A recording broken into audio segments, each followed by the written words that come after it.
I'm happy to welcome Stephanie Chumbley, Director of Social Media and Education for Chicago Title Portland. We've known each other for quite a while through social media first. Thank you so much for joining me today. Oh, thank you for having me, Mike. It's nice to see you and nice to be invited on the podcast. Thank you. This pandemic has made things a little crazy. We haven't got to see each other that much. Social media, we both started back when it was kind of new. We were real estate agents doing that thing. What did you think Twitter was going to be what it is today? Well, I don't know how you describe it today, but I describe the best years to be on Twitter as 2008 through 2010, maybe a little bit of 2011. Like, that's where I really built my network of real estate family members. It's where people across the entire nation or the entire globe could come together on a social media platform, and there were just no boundaries anymore. We were all talking about real estate and other things we had in common and learning from each other, not just about real estate, but about how to be a good person in the Twitter sphere. Social media was pretty new, and we were all just figuring out best practices together. And that was a very special time that I like to reflect back on. It was fun doing tweet ups and meeting people face to face. And since then, it just hasn't been the same. I don't tweet as often as I did, and it kind of seems more like a news site. And some people just automatically push their content from Instagram or Facebook there and aren't really engaging the way you and I were back in '09 and 10 and 11. What I loved about it back then is it was real time. Mm-hmm. Now they've changed it and they want to make it more like Facebook that, they want to show you what they think you want to see. And what I always had the analogy was it was a party. You don't get to Mm-hmm. catch every conversation that's going on in a party. You That's walk right. up and then you walk into it. You don't ask everyone, hey, can we go back an hour and catch me up? And that's when they switched that is kind of when they lost me. I liked having lunch and just stepping into the party and then stepping out. And my phone, I kept from losing my phone because I would check Twitter and then that went away. So I call it a dumpster fire now. That's how I describe Twitter. I've tried to go on there. I've reconnected. I've disconnected from some people and some things and kind of quieted down and got more into things I really want to pay attention to. That's helped a little bit, but I do miss that it's not as great. But I'm glad that I was there because the amount of people I've met, and I got to know you, I got to know Dale, I got to know Nick. I've got to know so Mm-hmm. many people, and I'm still friends with them. Mm-hmm. And I think you classify yourself as an introvert as well. Can I say Yep. that? Yep.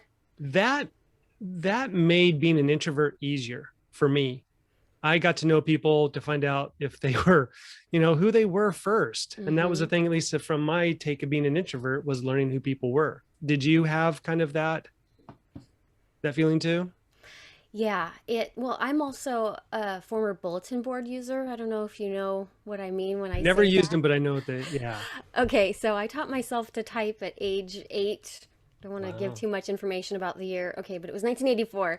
And I was chatting with system operators on bulletin boards with my parents' supervision and just kind of got into that whole world with external modems and chat rooms and emails. And I built my teenage years of friendships from people I met through bulletin boards all over the place, and I used to get them together at the mall for GTs. I called them. They were get-togethers so that we could meet in a safe place in person. And much like Twitter, I was getting to know them cerebrally before in person. And I thought, what a great way to foster real friendships, true, meaningful relationships with people because we've got these foundations or we're building this relationship on our personalities and our thoughts and our ideals rather than judging someone by the way they look. And so, yeah, Twitter felt familiar to me because I'd been through that through the bulletin board years. And it also felt fun and exciting because I was able to find new friends and kind of try them out before actually meeting up in person. And then it's always exciting to put that 3D person, uh, how do I say it, with I don't know, that digital person, that idea we had of them from meeting them online. So let's fast forward a little bit. social media was just innocent back then. The Mm-hmm. marketers had not gotten to the point where they are today. You could organically get a lot of reach on Twitter and on Facebook and getting a Facebook page, and that slowly all melted away as it got more popular. It's whatever, it's a business. So let's look at today in social media and what you're speaking about. Where are agents succeeding and making mistakes? Well, one of the unpopular opinions I have is that you don't have to have a Facebook business page. So many realtors have a Facebook business page, and then when we take a look at them, maybe they've got 50 people who've liked it, and the last time they posted was 2 years ago, and the only ones who liked it are their mortgage lender and their mother. And it's unfortunate because those pages aren't doing them justice. And what they could be doing if they want to have a Facebook business page is think about who are the people who have liked this page. It's probably your past clients, right? And if I don't know you yet, I may not want to like your Facebook business page. If these are your past clients, are they really interested in seeing every one of your listings? Probably not, because there are so few people that would actually be interested in purchasing that property.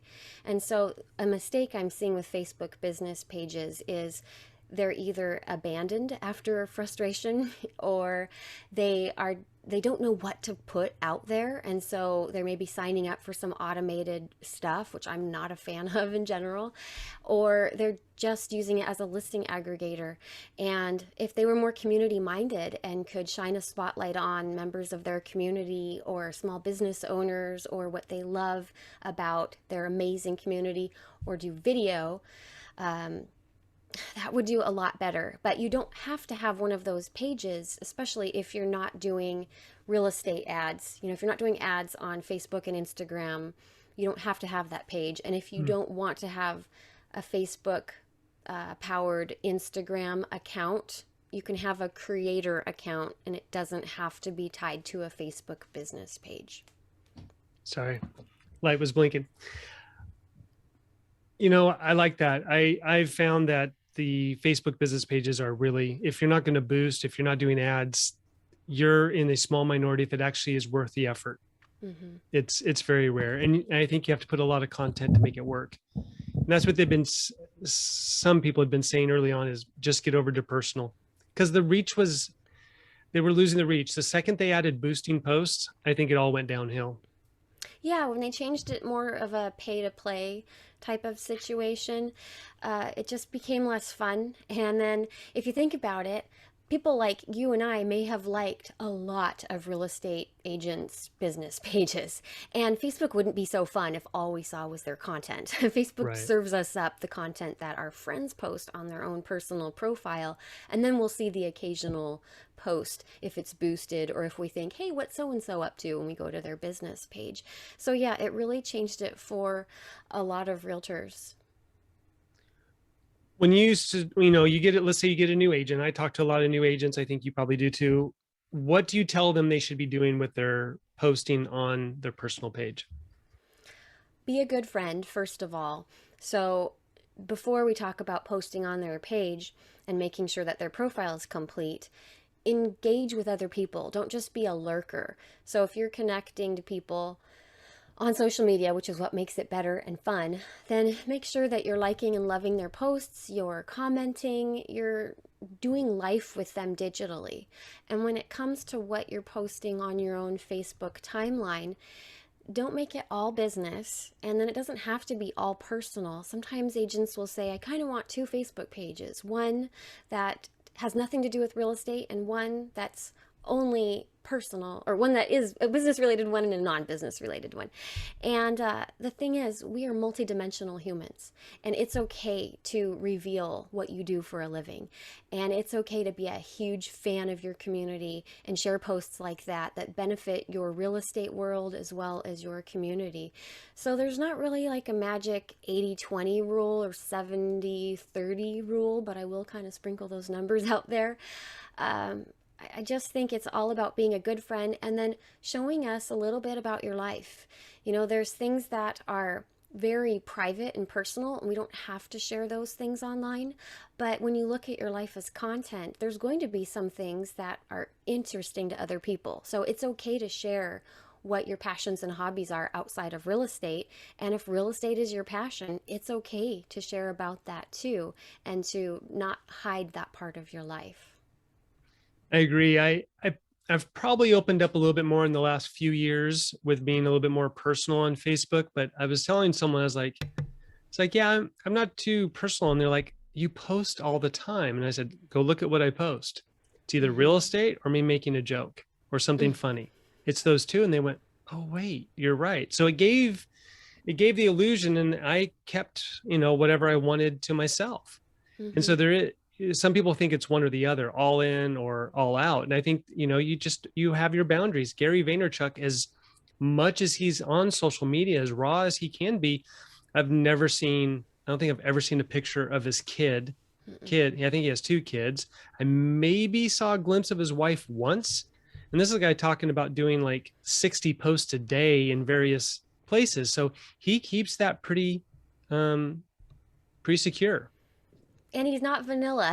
I mean, it's No. good to show who you really are instead of just trying to please the masses by trying to fit in and not really showing your personality. I mean, there's definitely some topics where they can be very polarizing, and so you may want to not be so polarizing. But if I say I prefer Pete's coffee over Starbucks, that's not that big of a deal.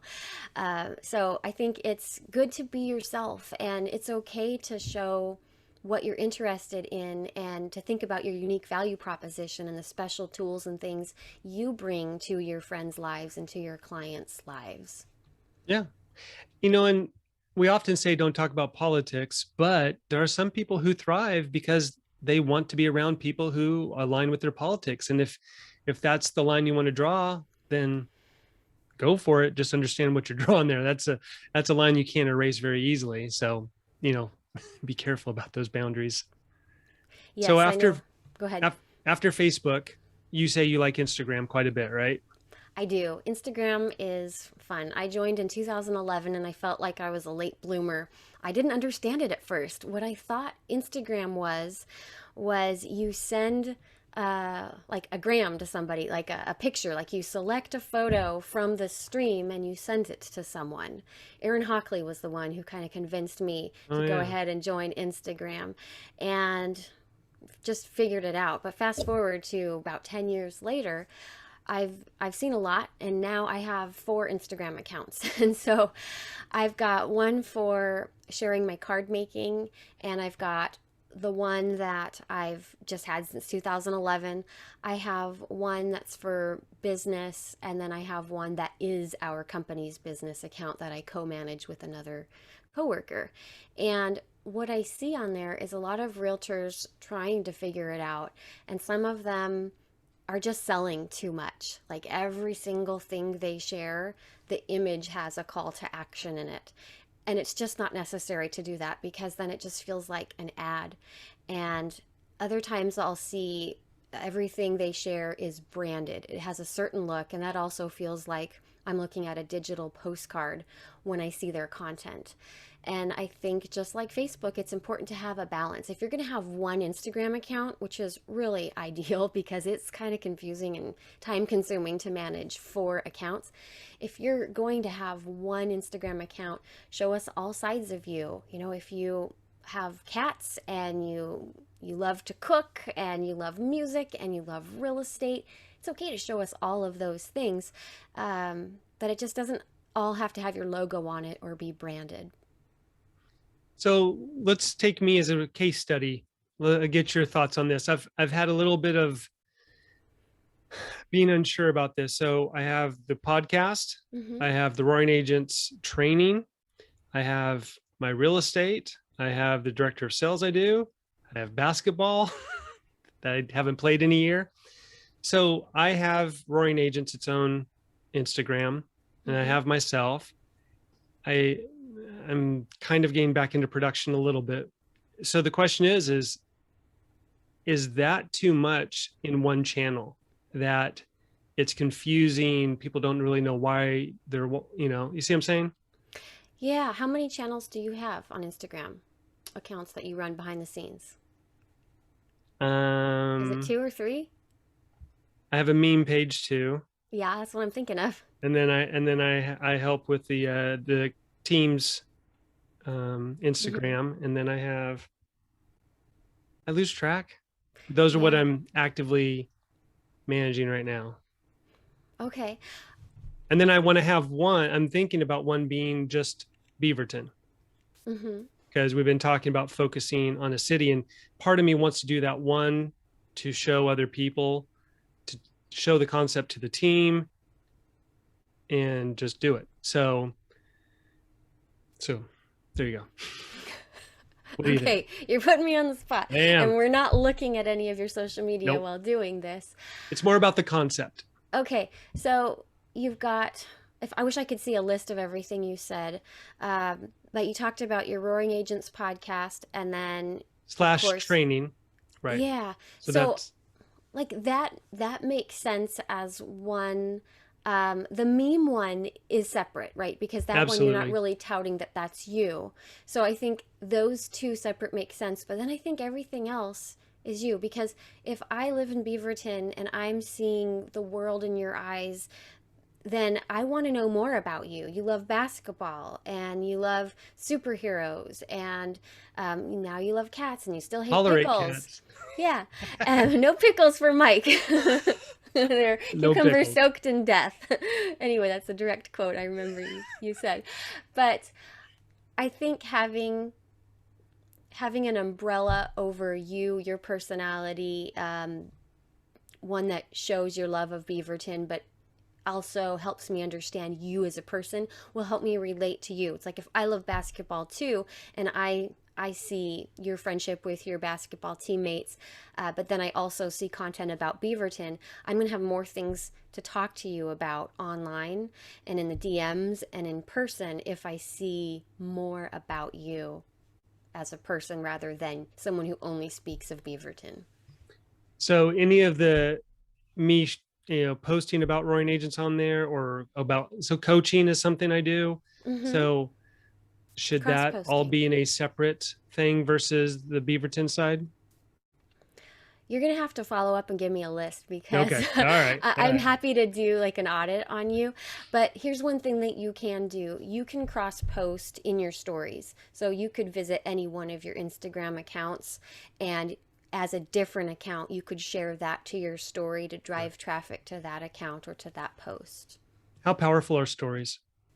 Stories are everything. They're huge. There are going to be some people who only go into Instagram to watch stories, Hmm, and then there are going to be people who never look at stories and they're only there for the feed posts. So that's you'll me. find that you have a different audience often.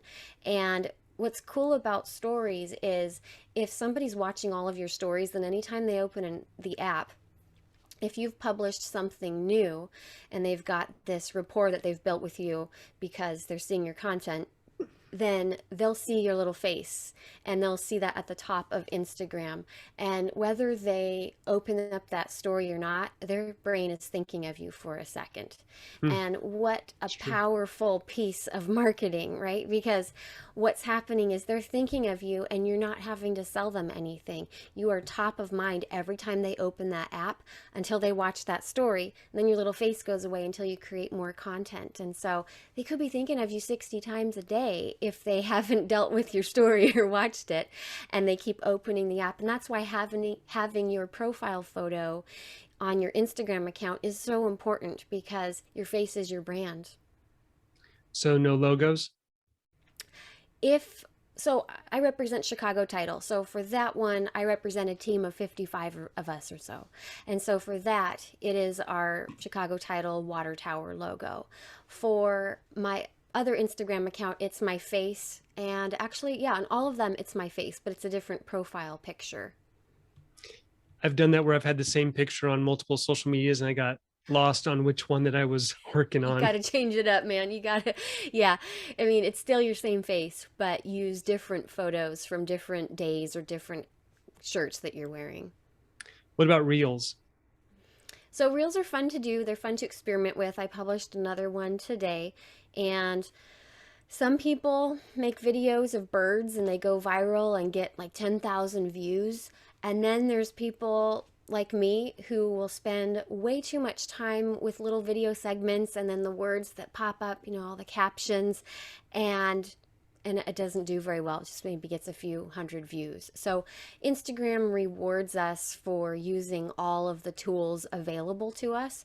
It just doesn't always work for everybody all of the time. So it's fun to experiment with, and I just don't spend a lot of time watching them. Like if it's somebody that I know who's created a reel and I see it in the feed, I'll watch it because it's them. But I'm not a TikTok user, and I do not want to get lost in reels for days by just hanging out there. But I'd say if somebody hasn't tried it yet, definitely do it, and then just maybe share it to your story to test it and see how that works instead of publishing it to the feed, just to see how to do it and what the reactions would be. What's the difference between reels and stories? Reels, you get access to a wider catalog of music unless you're set up as a business account. I don't know if it's a wider set of music, but it'll show you what's trending and what's really popular. It's also, you can get 30 seconds of video, whereas a story is going to be a 15-minute segment. So your reels can be anywhere between, a few seconds to 30 seconds long. And because that's the new darling of Instagram, they're really pushing that. It's getting a lot of reach. So when you open the Explore tab in Instagram, and it's going to show you things that are recommended to you based on the posts you've engaged with, they always have a Reels video playing. And sometimes that's going to be somebody that you're connected to. So that's another area that you show up in if you're using Reels. And if you're using hashtags, and you can use up to 30 hashtags in a Reels caption, well, not caption, but when you describe the reels as you publish it, people are following those hashtags and they will find your content. And then if you're using the most popular song, somehow that seems to be something that's causing a lot of people to find it. The examples that I gave, well, I gave you a small example where I didn't get very specific, but I talked about a few reels that I did that just didn't do too well. I used music that meant something to me. They weren't the trending TikTok type songs. So I think if you're going to use a trending song, your reels may go much farther. Okay. Speaking of TikTok, Mm-hmm. what's your thoughts on TikTok? I've never downloaded the app. I I don't know. I mean, half the time I'm pretty serious and half the time I'm pretty silly. And that it just seems too silly to me. I don't know. I just don't feel like I have time for that silliness. My husband, Dale, really enjoys watching TikTok videos. And he has a really cute giggle that sounds like Tickle Me Elmo. And so sometimes I will hear this adorable giggle and I'll wonder what's going on. Is he crying or is he giggling? And it turns out he's caught up in TikTok. And this will go on for 45 minutes. And now he curbs it so that he's not on there so much because it can just, be a time suck, as they say. It's just not what I'm interested in. I have my fingers in too many things to take on yet another social media platform. Yeah, no, I get that. It is an interesting place. It is fun to watch it evolve because it was just dance videos. Mm-hmm. It was just one thing, and now other people are getting to it. And it's like when Facebook started, Zuckerberg claimed that it was never going to leave college, users. Then he realized where the money was, and that changed. And a lot of these apps take on their own life, and now it's really getting more into um, just whatever people want it to be, which is what Gary Vaynerchuk said. It's going to change, and it's Mm-hmm. based on whatever you want to be. It'll be interesting how it ages. Yeah. Yeah, and then anything owned by Facebook seems to be finding things that are working and then adopting it and adding it to theirs. I mean, that's why we have Reels. It's quite similar to TikTok. Yeah. What else are people doing wrong, or something you're seeing that they're doing right that a lot of people aren't doing, maybe?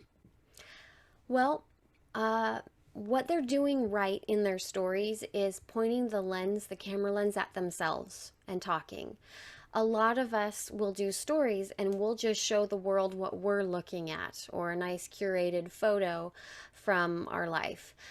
I think when people get real and they turn the camera lens on themselves and they tell us like what's going on, like the story behind the story, then we can connect with them on a deeper level. It's like a reality show where they're talking straight to my heart. They're talking to me, they're looking me in the eye, and I feel like I'm part of a secret where they've kind of said, huddle in, friends. I'm going to tell you something. It's going to disappear after 24 hours. This is just for you to know. And I'm trying to do that more.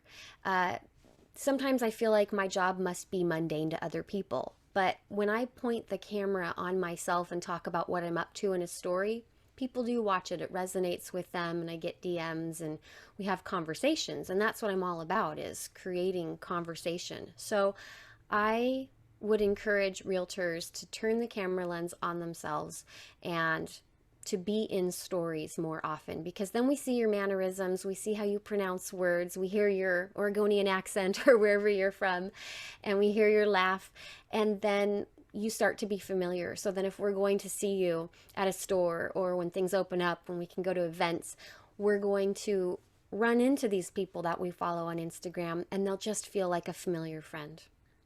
It is amazing when someone bumps into you and they're like, oh my gosh, you're my can do it. Now, I Yeah. have a terrible memory.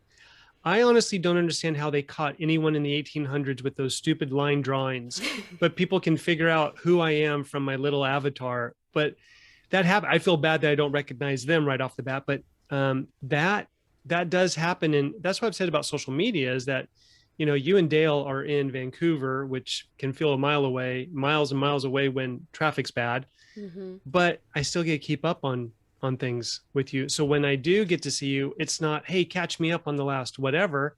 It's just following, it's just continuing the conversation that we had of knowing what's going on. Exactly. And I was looking through my camera roll of pictures of us, and we used to get together for dinners, with our spouses, and we made a lot of fun memories speaking at conferences and having you guys over for dinner and us coming over to your place or meeting up in restaurants. So I look forward to when we can do that. But I'm just thankful for relationships like this where social media fills in the gaps of time that we don't see each other face to face. So, like you said, we don't miss a beat. We're just, continuing life together when we do see each other in person again. Yeah. You were mentioning with the tweet ups and the bulletin boards how you were kind of bringing people together with the get-togethers, and I Hmm. want to thank you for putting me together with Shelly with the New Agent 365. Thank you for that opportunity. Do you want to just kind of mention real quick for people what New Agent 365 is? Sure. Thanks for asking about that. So, New Agent 365 is an incredible journey of 12 weeks of education for new agents or any realtor or real estate agent who could use a refresh. 2020 was a tough year for many of us, and some of us kind of lost our skills, and that's okay because acknowledge that, get in training, and continue the rest of the year strong. So, some of us need that discipline. And what Shelly put together is this incredible platform where realtors and real estate agents can sign up for this training, and there's a different powerful instructor who gives fantastic education and information for that week. And they go on this journey where they've got a challenge that they need to complete by the end of that week so that we can see this measured growth, and then they're tracking their successes, and then at the end they can really see how far they've come. And it's just an incredible program, and I'm so proud of Shelly, and I'm so honored to be involved in this with her. And we've just got incredible speakers like you who really could speak on so many topics, so it was really hard to just kind of pinpoint which one each of you would speak to when you're all so talented as business owners yourselves. Um, you complimented me too much. It threw me off my game. What was I going to say? Um, Well, I think you're pretty fantastic. Thank So, you. I appreciate that. That's what I was going to say is, have you heard of the article Change or Die? Have I ever mentioned that? So they did this study, and what they found was that if someone was given, you know, they said, look, if you don't change your lifestyle, you're going to be dead in a year. Maybe they had a heart attack or whatever. Mm. Those people, if they just sent them home, 90% of the time, they were back to their old habits. I actually sent this article to Jay Thompson. He's been on the podcast. You know who he is. He had a heart attack basically in Yeah. the drive-through of Jack in the Box. I think it was Mm-hmm. it was he in the still in the drive-through? Yeah. Um, Yeah. He was getting and a delicious artery clogging meal. so I sent him that article. I said, I want you to take care of yourself. Look at this. And what they found on the other side of the study was that if you had people around you going through the same thing, you were like 65% of those people changed. Mm-hmm. The difference was going alone versus figuring it out on your own. Now, I have roaring agents. I did that free online so that people had something to do on their own time. And I know that self-directed stuff isn't always the best, but hey, I put it up there because I want it for me. What Shelly's created, what I love is that community that got created on that Facebook page, everyone is encouraging each other. They get so involved. To see a community just pop up from these classes like that and people encouraging each other so much, I think with that and the homework, where there's actually something to do to go through that challenge, I think that's pretty good. Have you heard from anyone how it affected them? I've seen some testimonials, and the agents who've been through it really loved it. They really did see growth. I don't have anything specific to cite, but back to what you were saying in the Facebook group, yeah, these are agents from all over the nation who didn't know each other, and they're in this group and they have to be vulnerable and share a Yeah. picture of their homework, and that's for all to see. And it's been a really great supportive network. It's been a safe space for these because it's like a protected, private, closed group on Facebook. And then we've got all of the trainers there, and I'm there, and Shelly's there, and we're there to be encouragers and coaches and just hold their hand and guide them along the way. And it is really neat, like you said, to see that community just pop up. And we went through this in September, and now we're embarking on it again in March. And Sunday, March 14th is the last day they have to sign up for the one that kicks off March 29th. Yeah, I keep remembering that. Put that out there. Well, we mentioned about video earlier, and then you just said the word vulnerable, which reminded me I want to get back to how do people get past being on video? It seems like a huge obstacle for a lot of people. Mom said I have a face for podcasting, so I get it. But how do people get past the fear of being on video in your eyes? What do you tell them? Well, I think back to my own experiences. So I started in '09 or 2010 with a flip video camera doing tours of my listings. Oh, wow. And they were terribly long, like 10 minutes, and it was shaky. I didn't have a tripod yet. And I turned it on me, and then I would, walk through the house.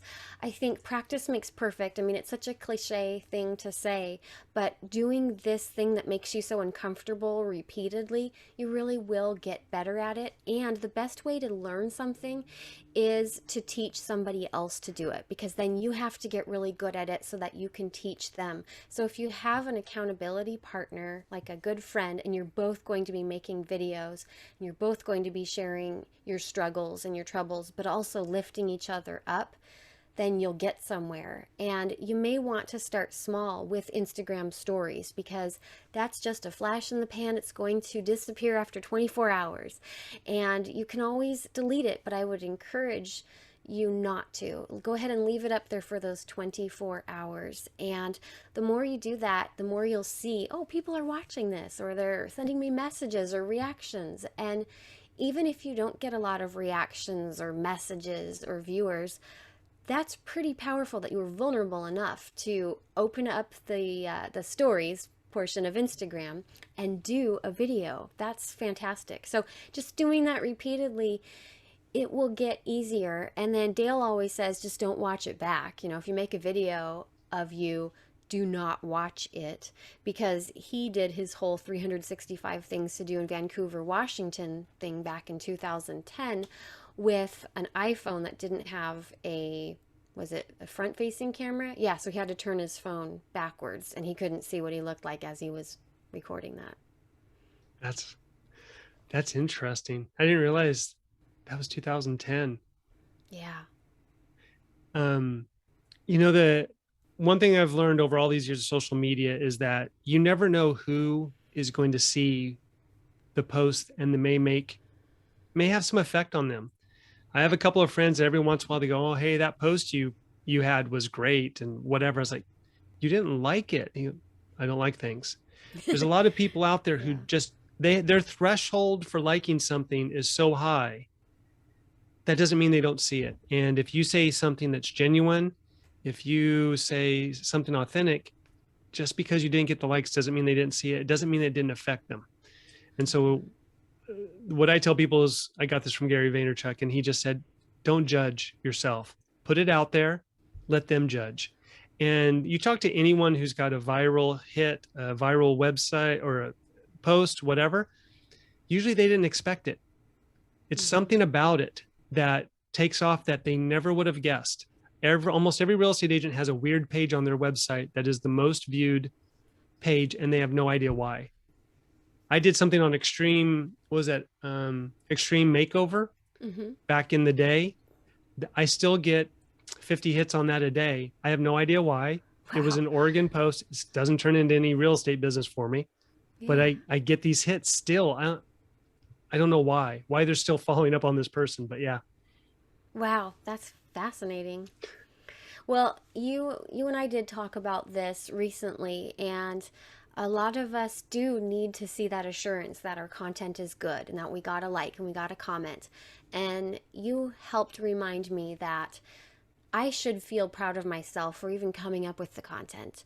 And that meant a lot to me, Mike. You told me that I need to honor what I do and appreciate that and celebrate that. Maybe not necessarily in those words, but coming up with the idea for the post and creating it in Canva or whatever I did to make the video or whatever it was, that takes a lot of time and creativity. And then coming up with the caption and the hashtags, that all takes a lot of time. And a job well done is pretty satisfying. So, since we had that chat, I have had a better mindset about the content I create. And so if I don't get as many likes or engagement, I just still feel proud of myself for putting something good out there that day. So thank you. I'm glad that makes me very happy. I'm glad you create some amazing stuff. And I forgot about your card Instagram. Maybe I haven't. Have you been posting on that? Is it just not showing up in my feed? Oh, Cards by Stephanie. Yeah. So I used to blog a lot and then I didn't blog as much because I'm not trying to sell anything. I don't sell my cards. I just make them for friends and family. And so I thought I would rather spend my time creating more cards or creating or spending time with my husband than blogging about something that I made. And the reason I blogged was to inspire others. Like if I can make this, you can look at this and make a version of it yourself. You make some incredible things though. Thank And you. Thank you. And then I created the Instagram account because I thought that's just more fresh these days than a blog. Mhm. And but then I felt like I needed to watermark everything because there's a lot of ripping off and duplicating and passing things off as someone else's. All that plagiarism is really rampant. And that's the step that slows me down. So I make hundreds, if not 1,000 cards a year, and I take photos of them. So I've got like this massive portfolio I've had boy for my whole life. I've always taken pictures of my artwork if it leaves the house. And I do intend to put it out there on Instagram, but with 4 social media accounts, I just that's the one that gets the least love. I tend to put business before personal, and so I make sure that the business ones have the most content on them. Well, you are super creative. And I want to thank you so much for taking your time to join me today. You're one of the sweetest people. I love talking to you. And thank you. Just thank you so much for coming. Thank you for having me. Those words mean a lot to me. Thanks, Mike. All right. I'll talk to you later. Bye bye.